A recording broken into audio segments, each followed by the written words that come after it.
नमस्कार बच्चों। कक्षा 7 सामाजिक एवं राजनीतिक जीवन सेकंड की कक्षा में आप सभी का स्वागत है। अब चलते हैं चैप्टर की तरफ। आज हम पढ़ने जा रहे हैं एनसीईआरटी क्लास 7th की सिविक्स की बुक का चैप्टर नंबर 7 हमारे आसपास के बाजार। तो बेटा आपको पता है हम बाज़ार जाते हैं, बाज़ार में बहुत सारी चीज़ें खरीदते हैं, जैसे सब्जियां हैं, साबुन है, दंत मंजन है, मसाले, ब्रेड, बिस्किट, चावल, दाल, कपड़े, किताबें, कॉपियाँ, ये सारी चीज़ें हम बाज़ार से खरीदते हैं। ठीक है, हम जो कुछ भी बाज़ार से खरीदते हैं उन सब की पहले हम एक लिस्ट बना लेते हैं। ठीक है बेटा, और वो लिस्ट काफ़ी लंबी होती है। तो उसी प्रकार से बाज़ार भी कई प्रकार के होते हैं, तो और वो सारे बाज़ार हमारे रोज़मर्रा की चीज़ों ज़रूरतों को पूरा करते हैं। बाज़ारों में दुकानें भी तरह तरह की होती है, जैसे कि हमारे पड़ोस की गुमटी का मतलब है बेटा कि छोटी सी दुकान जो अपने पड़ोस की होती है, जो अपने मोहल्ले में होती है। इसके अलावा साप्ताहिक बाज़ार लगता है, जैसे हाट बाज़ार भी कहा जाता है। बड़े बड़े शॉपिंग कॉम्प्लेक्स भी होते हैं, शॉपिंग मॉल भी होते हैं। तो ये सारी चीज़ें हमने देखी हुई है। ठीक है, तो इस चैप्टर में बेटा हम बाज़ार कितने प्रकार के होते हैं और जो बाज़ार के जो खरीदार होते हैं उन खरीदारों के लिए जो सामान बाज़ार में उपलब्ध होता है वो सामान कहाँ से आता है, खरीदार कौन होते हैं, बेचने वाला कौन होता है और खरीदार और बेचने वालों के बीच में किन किन समस्याओं का सामना करना पड़ता है, इन सारी चीज़ों के बारे में आज हम बेटा इस चैप्टर के अंतर्गत पढ़ेंगे। ठीक है बेटा, तो हमारा चैप्टर है हमारे आसपास के बाज़ार। बाज़ार के बारे में पढ़ेंगे आज। तो चलते हैं पाठ की तरफ। साप्ताहिक बाज़ार। साप्ताहिक बाज़ार का यह नाम ही इसलिए पड़ा है क्योंकि यह सप्ताह में किसी एक निश्चित दिन ही लगता है। ठीक है बेटा, अंडरलाइन करना है आपको। साप्ताहिक बाज़ार किसे कहते हैं कि सप्ताह में किसी एक निश्चित दिन लगने वाले बाज़ार को साप्ताहिक बाज़ार कहा जाता है। इस साप्ताहिक बाज़ार में रोज़ खुलने वाली पक्की दुकानें नहीं होती हैं। समझ में आ गया बेटा? आपने देखा होगा कि आप कहते हैं कि आज हमारे शहर में एक दैनिक भास्कर पत्रिका का एक मेला लगा है। तो वो मेला नहीं होता है, कहने वाला एक हाट बाज़ार टाइप का बाज़ार होता है जो या तो 7 दिन के लिए लगता है चाहे 15 दिन के लिए लगता है बेटा। तो उसे हाट बाज़ार या साप्ताहिक बाज़ार कह सकते हैं हम। उसके अंदर आपने देखा होगा हर तरह की चीज़ें, हमारी रोज़मर्रा की जितनी भी चीज़ें, जैसे सब्जियों से लेके, कपड़ों से लेके, इलेक्ट्रॉनिक आइटम से लेके, गाड़ी कार तक के सारे सामान वहाँ उस मेले में, उस साप्ताहिक बाज़ार में उपलब्ध होते हैं। तो वो पक्की दुकानें लेके नहीं बैठते, वो बेटा टेंट का बना हुआ एक छोटा सा दुकान बनाते हैं, टेंट से बनी हुई, टेंट के पर्दे लगा लगा के, और सुबह खोलते हैं, शाम को वापस समेट लेते हैं, सुबह वापस खोलते हैं, शाम को समेट लेते हैं। इस तरीके से वो बाज़ार उनका लगभग 7 दिन तक का या फिर 15 दिन तक का रहता है। और फिर वो अपना सारा सामान यहाँ से समेट के किसी और शहर में अपना दुकानें खोलते हैं। इस तरीके से वो उनकी ये भागदौड़ वाली ज़िंदगी रहती है, चलते फिरने वाली दुकानें रहती हैं। और बहुत सारी दुकानें ऐसी भी होती हैं बेटा जो सुबह खोली जाती है और शाम तक समेट के दूसरे शहर में पहुंच जाती है। उसे कहते हैं साप्ताहिक बाज़ार। ये पक्की दुकानें नहीं होती हैं। व्यापारी दिन में दुकान लगाते हैं और शाम को होते होते उन्हें समेट लेते हैं। अगले दिन वे अपनी दुकानें किसी और जगह पे लगाते हैं। देश भर में ऐसे हजारों बाज़ार लगते हैं और लोग इनमें अपनी रोज़मर्रा की जो ज़रूरतों की जो चीज़ें होती हैं वो खरीदते हैं। साप्ताहिक बाज़ारों में बहुत सी चीज़ें सस्ते दामों में मिल जाती है। आप कहेंगे सस्ते दामों में क्यों मिलती है? तो आप देखिएगा बेटा, सस्ते दामों में साप्ताहिक बाज़ार में मिलने का कारण ये रहता है कि अगर पक्की दुकानों पे हम सामान लेने जाते हैं तो पक्की दुकान अगर कोई लेके अपनी दुकान खोल के बैठा है तो उसको उस दुकान का किराया भी देना होता होगा। इसके अलावा लाइट बिल का खर्चा भी उसको देना पड़ता है। इसके अलावा उसने अगर अपनी दुकान पे कोई मजदूर रख रखे हैं, काम करने वाले कर्मचारी रखे हुए, तो उन कर्मचारियों के लिए उन्होंने तनख्वाह भी देनी होती है। तो वो सब खर्चे जो होते हैं वह दुकानदार खरीदारों के पैसों से ही अपना पूरा करते हैं। यानी कि उनकी दुकानों पे बेची जाने वाली वस्तुओं के दाम को वो इस तरीके से बढ़ा देते हैं कि उनका ये सभी तरह का खर्चा उसमें निकल जाता है। ठीक है, इस वजह से उनके सामान थोड़े महंगे होते हैं क्योंकि वो पक्की दुकानों पे बेच रहे हैं। और जबकि जो साप्ताहिक बाज़ार होते हैं, जो कच्ची दुकानें होते हैं, उन पे सामान थोड़ा सस्ता दामों में मिल जाता है। ऐसा इसलिए होता है क्योंकि जो पक्की दुकानें होती है वह अपनी दुकानों को कई तरह के खर्चे जोड़ती है। किसमें? सामग्री, जो सामान की जो मूल्य होता है उसमें कई तरह के खर्चे जोड़ के फिर अपने को दाम बताती है। उन्हें दुकानों का किराया, बिजली का बिल, सरकारी शुल्क भी देना पड़ता है। इन दुकानों पे काम करने वाले कर्मचारियों को तनख्वाह भी इन्हीं खर्चों में जोड़नी होती है। साप्ताहिक बाजारों में बेची जाने वाली जो चीज़ें होती है वो दुकानदार किसी पक्की दुकान पे लाके नहीं रख के अपने घरों में ही जमा करता है, इसलिए उसे किराया देने की जरूरत नहीं पड़ती है। दूसरी बात, दुकानदारों के घर के जो लोग होते हैं वो अक्सर उनके काम में सहायता करते हैं, जिस वजह से उन्हें कर्मचारी को भी रखना नहीं पड़ता है। साप्ताहिक बाजार में एक ही तरह के सामानों के लिए कई दुकानें होती हैं, जिसमें उसमें आपस में प्रतियोगिता भी होती है बेटा। अब आपको पता है जो पक्की दुकानें होती है, बड़ा बाजार होता है, उसमें देखा होगा कि कपड़ों की दुकानें हैं तो कपड़े की ही बहुत सारी दुकानें हो गई उस शहर में। तो लोग इस तरीके की प्रतियोगिता देखते हैं कि कहाँ सबसे ज़्यादा महंगा है और कहाँ कम है, और लोग उसी में जाना ज़्यादा पसंद करेंगे जहाँ वस्तुएं कम कीमत में मिलती हो। तो जो दुकानें होती हैं उनके बीच में प्रतियोगिताएं चलती है। यदि एक दुकानदार किसी वस्तु को अधिक दाम में मांगता है तो लोग के पास में उनके और भी कई विकल्प होते हैं, यानी दूसरी और भी दुकानें होती है तो वो उस दुकान को छोड़ के दूसरी दुकानों पे जाना पसंद करते हुए अगली दुकानों पर वही सामान देख ले। जहाँ संभव है वही वस्तुएं कम कीमत में मिल जाएं।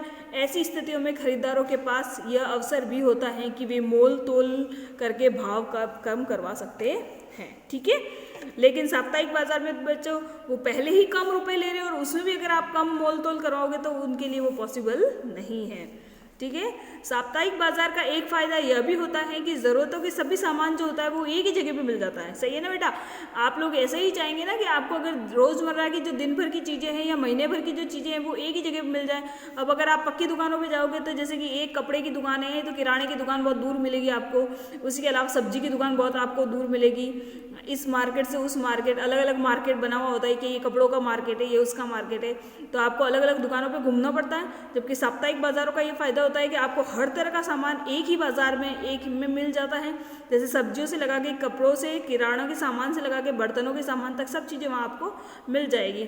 अलग अलग तरह का सामान भी अलग अलग क्षेत्रों में की ज़रूरतों में नहीं होती है। ठीक है, मतलब अलग अलग जाने की ज़रूरत नहीं होती, एक ही जगह पर सब मिल जाता है। लोग अक्सर इन बाज़ारों में जाना पसंद करते हैं जहाँ सामान की विविध विकल्प उपलब्ध हो। विकल्प का मतलब होता है बेटा अल्टरनेट। अल्टरनेट यानी कि हमारे पास ऑप्शन है कि हम ये चीज़ न लेके ये चीज़ ले सकते हैं, ये चीज़ न लेके ये चीज़ ले सकते हैं, या फिर ये चीज़ यहाँ ऐसी दिख रही है तो इसकी अच्छी क्वालिटी वहाँ दिख रही है तो हम वहाँ से ले लें।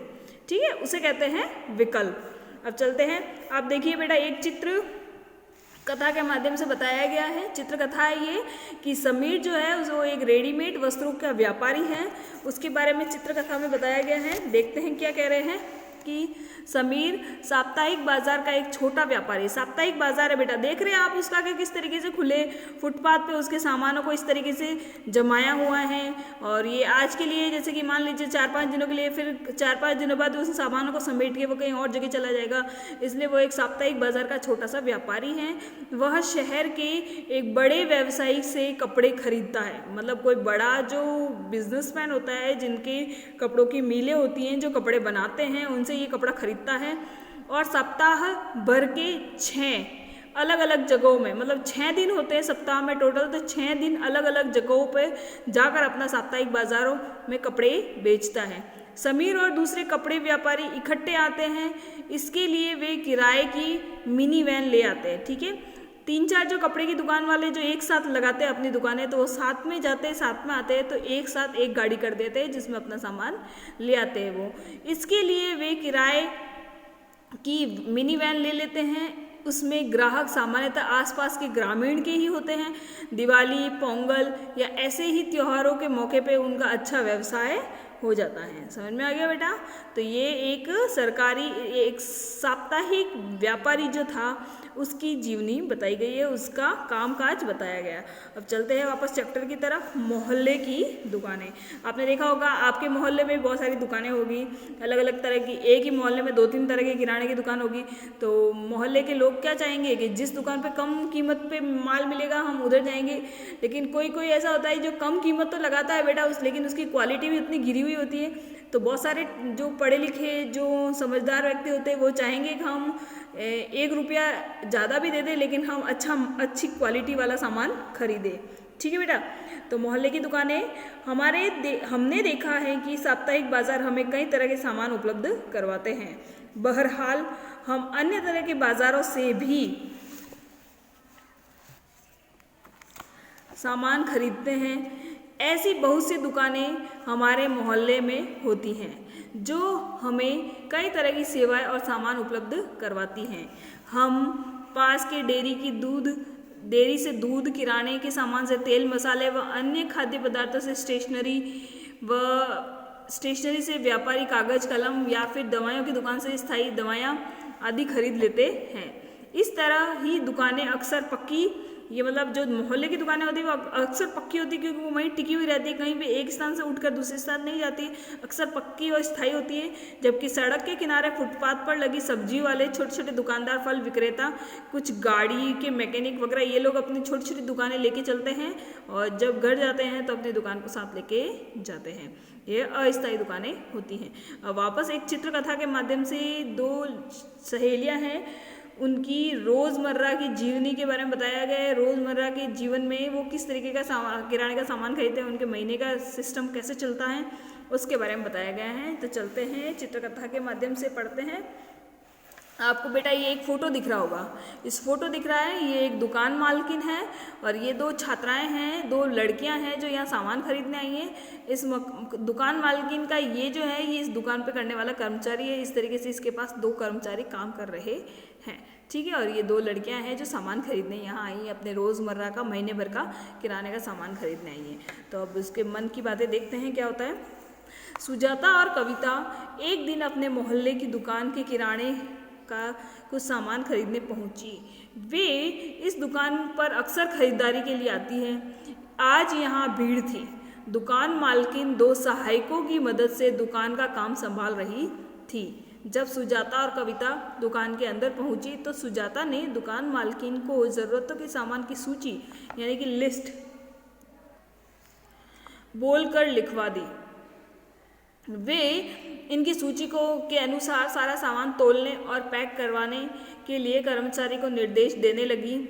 इसी बीच कविता चारों तरफ नज़र दौड़ा रही थी। जो सुजाता के साथ में जो कविता गई वो दुकान की दूसरी शेल्फ को देख रही थी। बाएं हाथ में सबसे ऊपर शेल्फ पर अलग अलग ब्रांड के साबुन की टिकियाँ रखी थी। दूसरी शेल्फ पर दंत मंजन, टैल्कम पाउडर, शैम्पू, बाल के तेल आदि रखे हुए थे। अलग अलग ब्रांड के और अलग अलग तरह के रंगों से सजे सामान मन लुभा रहे थे। फर्श पर कुछ बोरे भी पड़े थे। बोरे किसके हो सकते हैं बेटा? आलू, प्याज, इन सब के बोरे हो सकते हैं जिनकी मात्रा ज़्यादा होती है, जिनको आप जो अलमारी होती है उसके अंदर नहीं जमा सकते, शेल्फ के अंदर नहीं जमा सकते, उन्हें बोरों में रखा जाता है। सारा सामान तोलने और बांधने में करीब 20 मिनट लग गया। फिर सुजाता ने अपनी नोटबुक सामने कर दी, यानी कि उसके द्वारा जो सामान खरीदा जा रहा था वो उधारी पे खरीदा जा रहा था, उसके पास रोकड़ा नहीं था।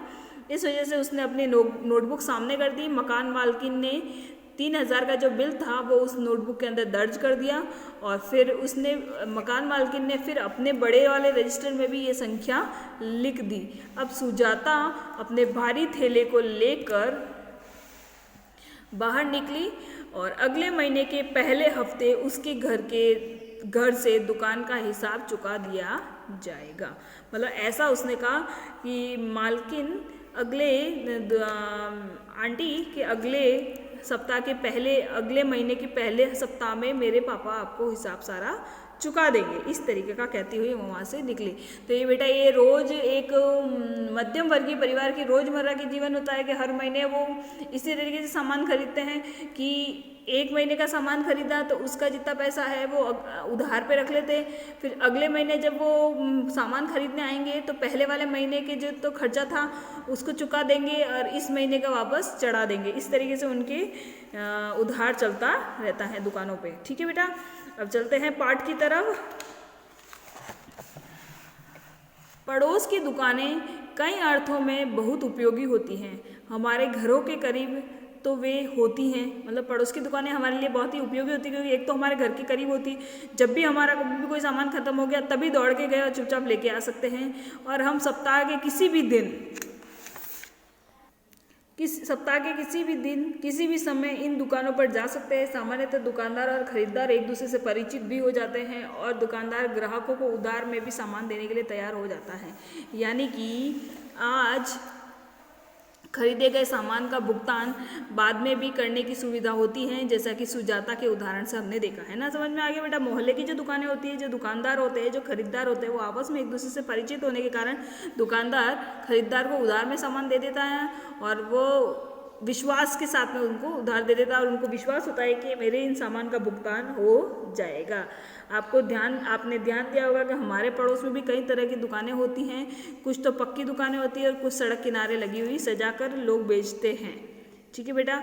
अब ये आज का चैप्टर यहीं ख़त्म करते हैं हम, मतलब यहीं स्टॉप करते हैं। नेक्स्ट वीडियो नेक्स्ट क्लास में हम इसी पार्ट को और आगे कंटिन्यू करेंगे।